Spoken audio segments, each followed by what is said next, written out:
आपका मेरे YouTube channel online knowledge world में। आज हम लोग पढ़ाई करेंगे वैदिक सभ्यता पार्ट 4। इसमें हम लोग पढ़ेंगे राजनीतिक व्यवस्था क्या थी वैदिक सभ्यता में। वैदिक काल में विवाह कितने प्रकार के होते थे उसका डिस्क्रिप्शन प्लस जातियां, डिफरेंट डिफरेंट जातियां का निर्माण कैसे हुआ। ठीक है, अंत तक बने रहिए। सब ये 3 फैक्ट आपके आज क्लियर हो जाएंगे। सबसे पहले हम लोग पढ़ते हैं राजनीतिक व्यवस्था। देखिए, राजनीतिक व्यवस्था मतलब शासन व्यवस्था कैसे चलता है। जैसे आज भी राजनीतिक व्यवस्था है ना, ब्लॉक लेवल, गांव level, block level, district level, राज्य लेवल, स्टेट लेवल, फिर राष्ट्र लेवल। तो इस तरह के अभी राजनीतिक व्यवस्था उस समय क्या होती थी। देखिए, उस समय जो सबसे छोटी राजनीतिक व्यवस्था होती थी, सबसे छोटी इकाई जो होती थी राजनीति की, वेरी इंपॉर्टेंट क्वेश्चन, सबसे छोटी कौन और सबसे बड़ी कौन। ठीक है, सबसे छोटी होता था परिवार। परिवार से ही शुरुआत होता था। परिवार को कुल भी बोलते थे, कुल। ठीक है, कुल या परिवार, कुल या परिवार। ठीक है, बहुत सारे परिवार मिलके क्या बनते थे, ग्राम बनते थे। ठीक है, बहुत सारे परिवार मिलके ग्राम बनता था। ठीक है, और बहुत सारे ग्राम मिलके क्या बनते थे, विष बनता था। ठीक है, विष। और बहुत सारे विष मिलके क्या बोलता था, जन। ठीक है, तो राजनीतिक व्यवस्था में वैदिक काल में सबसे छोटी इकाई परिवार या कुल और सबसे बड़ी जन। ठीक है, जन तक का ही निर्माण हुआ था राजनीतिक व्यवस्था में। कब तक, वैदिक काल में। इसके बाद जन के बाद जनपद का निर्माण होता है, लेकिन वो वैदिक काल के अंतिम छोर पर शुरुआत होता है। लेकिन तब तक शुरू हो जाता है क्या, महाजनपद काल। ठीक है, महाजनपद काल में ये महाजनपद बनता है। जो मैं महाजनपद काल पढ़ा चुका हूं आप लोगों को, उसको देख लीजिएगा।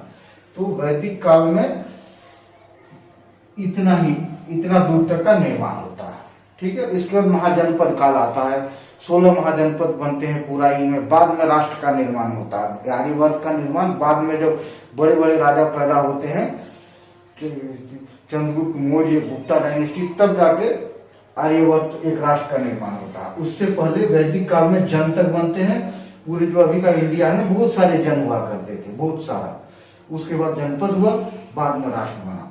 तो जन तक बना है यहाँ। अब देखिए 4 स्तरीय। तो आप क्या कर सकते हैं, राजनीतिक व्यवस्था वैदिक काल का 4 स्तरीय थे। एक क्वेश्चन और हो गया।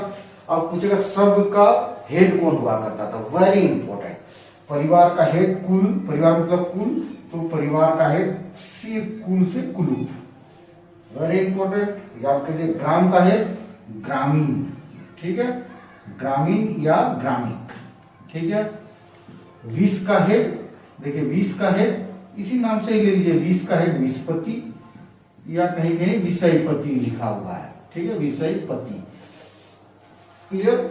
जन का हेड राजन, जन से ही ले लीजिए, राजन, ये जन से ही राजन आ गया। सब इसी से, विष से विषपति, ग्राम से ग्रामीण, कुल से कुलूप, राजन या राजा।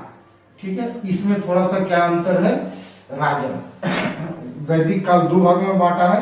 तो जो पूर्व वैदिक काल रहता है, ऋग्वैदिक काल या पूर्व वैदिक काल है, पूर्व वैदिक काल में जो होता है उसको राजन कहा जाता है। ठीक है, उत्तर वैदिक काल में यही राजा बन जाता है, राजा नाम से। यहाँ क्या होता है, जो राजा बनता है ये राजन, मतलब पूर्व वैदिक काल में ये कोई भी राजा बन सकता है, कोई भी योग्य व्यक्ति राजन बन सकता था। लेकिन उत्तर वैदिक काल में यही पद वंशानुगत हो गया। ये भी चीज याद रखना पड़ेगा आपको, वंशानुगत हो जाता है। तो राजनीतिक व्यवस्था में इतने याद रखिएगा। आपने पढ़ा होगा दशराज्य युद्ध। ठीक है, तो यही एक जन के बारे में बताया। इसी तरह 10 जन मिलके एक राजा के ऊपर अटैक करता है, दैट इज कॉल्ड दशराज्य युद्ध। उसका भी हम लोग पढ़ेंगे बाद में। तो ये राजनीतिक व्यवस्था है। अब देखिए विवाह। विवाह से आपको क्या क्या याद रखना है भाई, विवाह का वर्णन। सबसे पहले बोलेगा विवाह का वर्णन। विवाह के बारे में पता वैदिक काल में कहां से पड़ता है, तो गृह सूत्र से पता चलता है। गृह सूत्र, देखिए सूत्र 3 तरह के होते हैं। सूत्र 3 तरह का है, स्रोत सूत्र, गृह सूत्र और धर्म सूत्र। तो वेरी इंपॉर्टेंट क्वेश्चन, स्रोत वैदिक काल में कितने स्रोत है, ये सूत्र है तीन सूत्र है, स्रोत सूत्र, गृह सूत्र और धर्म सूत्र। ये सूत्र क्या है? सूत्र मतलब नियम, आपके जीने का नियम बताया गया है। मतलब आप कैसे जिए, एक अच्छा जीवन कैसे जिए, सुखी जीवन कैसे जिए, वो सूत्र में बताया गया। वैदिक सभ्यता को अगर बहुत सारे कालों में बांटेंगे ना, उसको भी मैं बांटने बताऊंगा कैसे। तो उसमें से एक काल आता है सूत्र काल। तो उस सूत्र काल में 3 सूत्रों की रचना होती है। तो हमें विवाह के बारे में पता हमें चलता है किसे? गृह सूत्र से। Very important question. आगे हम लोग चलते हैं। देखिए, विवाह गृह सूत्र में 2 तरह के विवाह का पहले प्रचलन बताया गया है। ठीक है, जाति मतलब 4 जातियां थी, मतलब 4 वर्ण हुआ करते थे, ब्राह्मण, क्षत्रिय, वैश्य और शूद्र।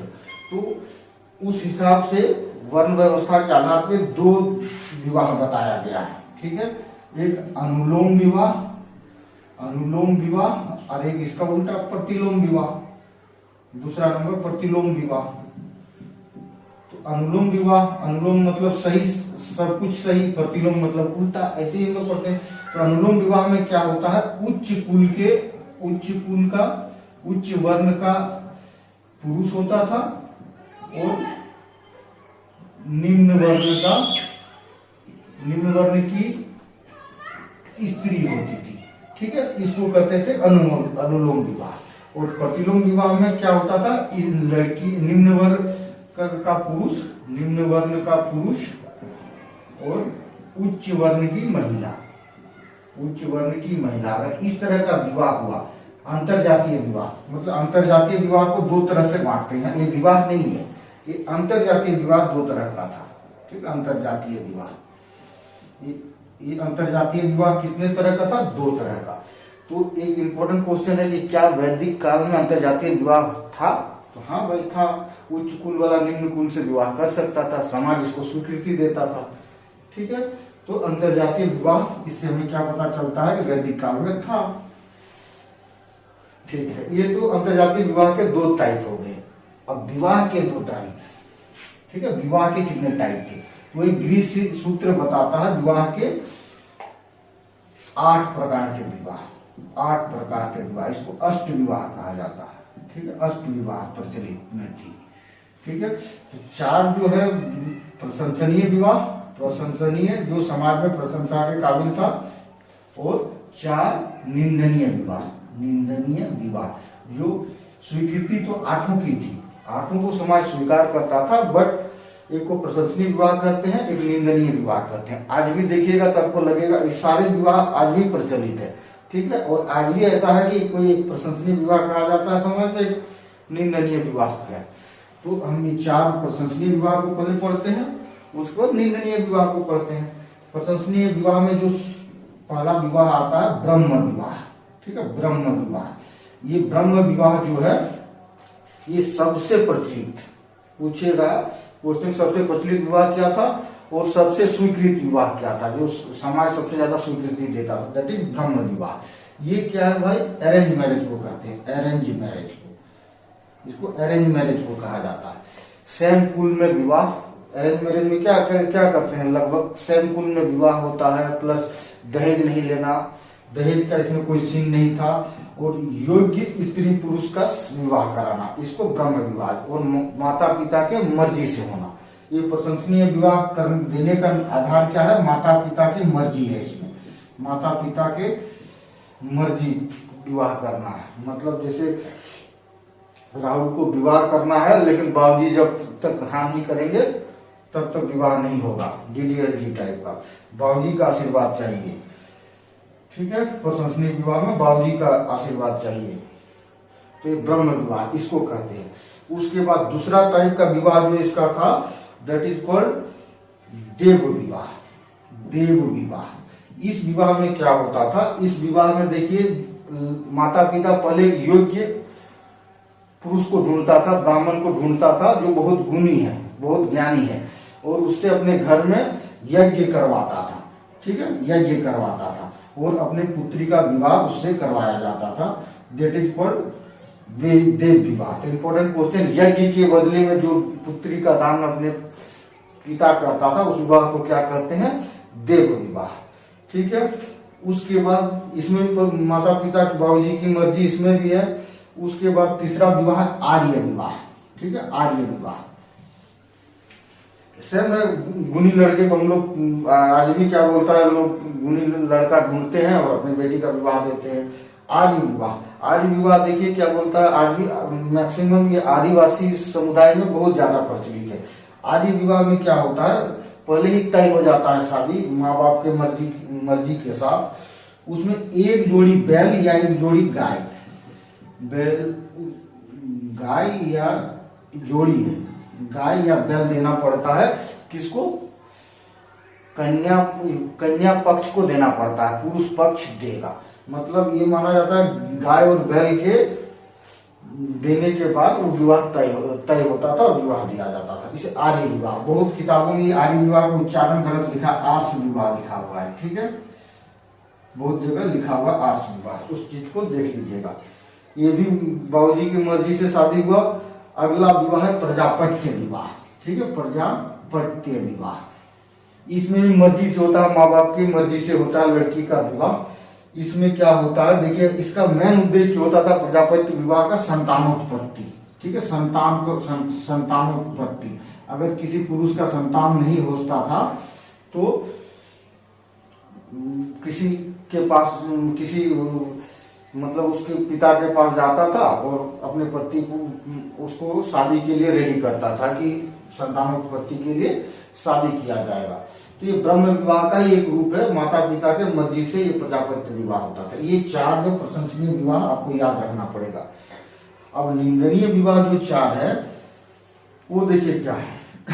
असुर विवाह, असुर विवाह आज भी प्रचलित है। आप देखिएगा बहुत सारे पिता क्या बोलता, पैसा लेके अपनी बेटी का शादी किसी अमीर घर में दे देता है, ठीक है, तो ये पैसे के बदले कन्या देना, इस विवाह को असुर विवाह कहते हैं। तो ये निंदनीय है, आज भी निंदनीय है ये विवाह। गंधर्व विवाह, गंधर्व विवाह इसको कहते थे प्रे लव मैरिज, ठीक है, लव मैरिज, माँ बाप की मर्जी से ही लव मैरिज। आजकल बदलते सिनारियों में अलग इसका माहौल हो गया है, बट लव मैरिज का आदमी भाग के ही शादी करता था माँ बाप के खिलाफ। ये भी लड़की की मर्जी, असुर विवाह देखिए माँ बाप के खिलाफ नहीं तो कम से कम लड़की के मर्जी के खिलाफ शादी हो रहा है। ये गंधर्व विवाह जो है वो लव मैरिज, ठीक है। असुर विवाह और उसके बाद राक्षस विवाह, ठीक है, राक्षस विवाह ये अपहरण करके विवाह, किसी भी कन्या को उसकी मर्जी के खिलाफ अपहरण कर लेता है, उसके बाद जो शादी होता है जबरदस्ती, कोर्ट भी अभी अपहरण कर लेगा तो बोलेगा शादी कर लो, कोर्ट भी आजकल ऐसे डिसीजन दे रहा है। तो अपहरण करने के बाद विवाह होता है। अब कुछ आज भी किसी किसी ट्राइब्स में ये प्रचलित है, लेकिन वो अपहरण जबरदस्ती अपहरण वाला नहीं होता है, उसको सिर्फ नाम अपहरण होता है, सब वेल प्लान होता है और अंडरस्टैंडिंग से होता है वो अपहरण, ठीक है। आज भी ये उस समय भी ऐसे ही अंडरस्टैंडिंग से ही होता था, कुछ तो जबरदस्ती भी होता होगा, ठीक है। असुर विवाह, गंधर्व विवाह, राक्षस विवाह, और सबसे गंदा वाला विवाह है पेशाच विवाह। सबसे अच्छा विवाह ब्रह्म विवाह, सबसे गंदा विवाह पेशाच विवाह, ये भी याद रखिए। पेशाच विवाह में क्या होता है, जबरदस्ती विवाह करना लड़की के मन के खिलाफ जाके, और इसमें क्या बोलता है, बलात्कार करके, अगर कोई कुकर्म करके किसी लड़की को प्रेग्नेंट कर देता है या बलात्कार कर देता है, समाज को पता चलता था तो समाज जबरदस्ती शादी दे देता था। आजकल भी कोर्ट देखिएगा ये फैसला देता है कि ऐसा हो गया तो शादी करना पड़ेगा, ठीक है। तो ये 8 तरह के विवाह जो होते थे वो प्रचलित थे वैदिक काल में। Very important question. इसके अलावा विवाह से आपको कुछ चीजें आपको याद रखना पड़ेगा। नियोग प्रथा, नियोग प्रथा, विवाह विच्छेद, नियोग प्रथा, विवाह विच्छेद और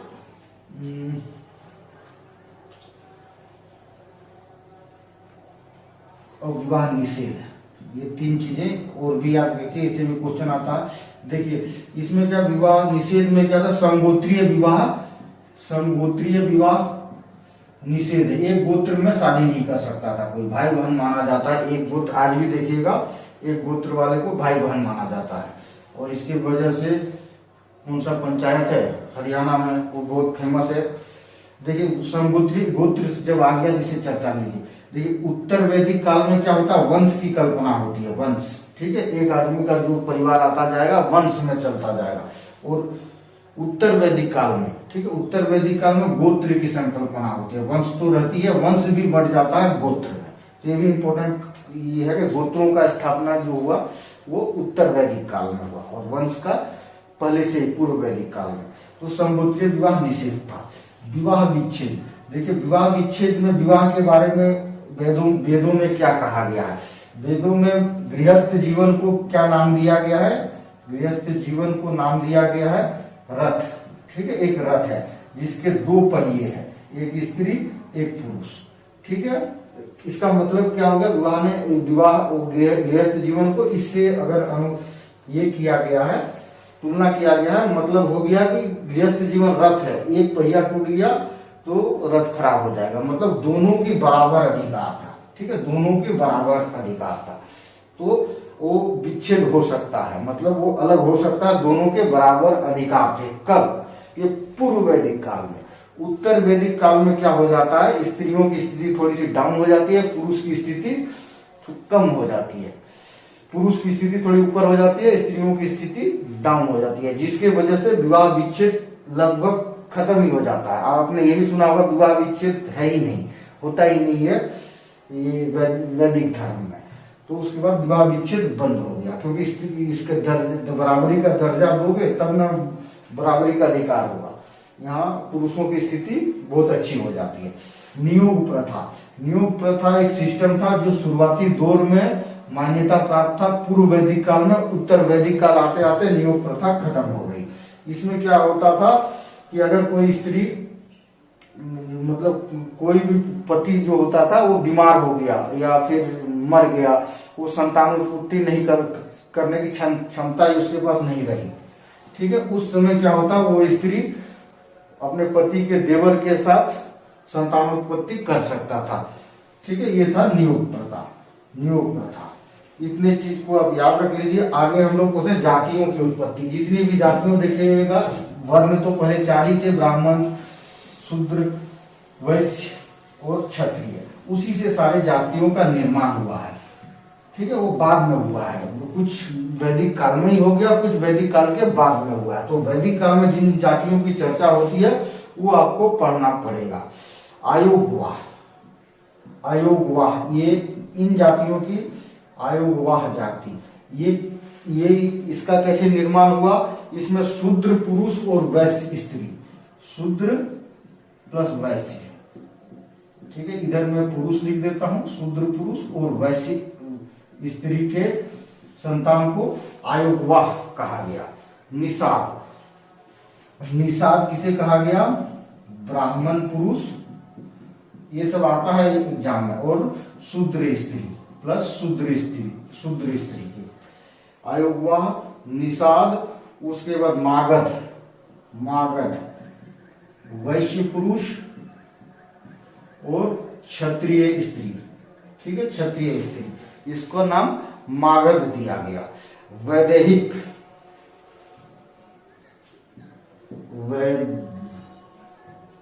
वैदेहिक, ठीक है, शूद्र पुरुष प्लस वैश्य स्त्री, नहीं, शूद्र पुरुष क्षत्रिय स्त्री, क्षत्रिय स्त्री।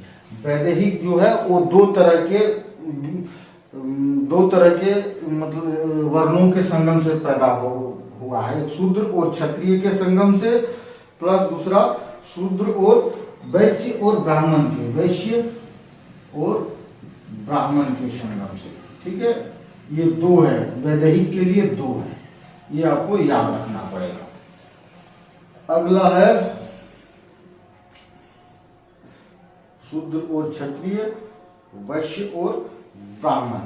उसके बाद आता है सूत, सूत, ये क्षत्रिय पुरुष और ब्राह्मण महिला, ठीक है, इसको सूत कहा गया। उसके बाद सूत के बाद आता है चांडाल, शूद्र स्त्री, शूद्र पुरुष और ब्राह्मण स्त्री, ब्राह्मण स्त्री, ये चांडाल कहा गया, चांडाल। ठीक है, उसके बाद चांडाल के बाद आता है मलेच्छ, मलेच्छ, वैश्य पुरुष प्लस ब्राह्मण स्त्री। ठीक है, ये सब जातियों के बारे में, जो जातियों का वैदिक काल में जिक्र मिलता है, इतने ही जातियों का जिक्र मिलता है। इसके अलावा किसी भी और जाति, इसके अलावा वो जो 4 वर्ण है उसका ही जिक्र मिलता है। थैंक यू दोस्तों, इस तरह देखते रहिए, धीरे धीरे करके पूरे वैदिक सभ्यता कंप्लीट करा दूंगा आप लोग को। धन्यवाद।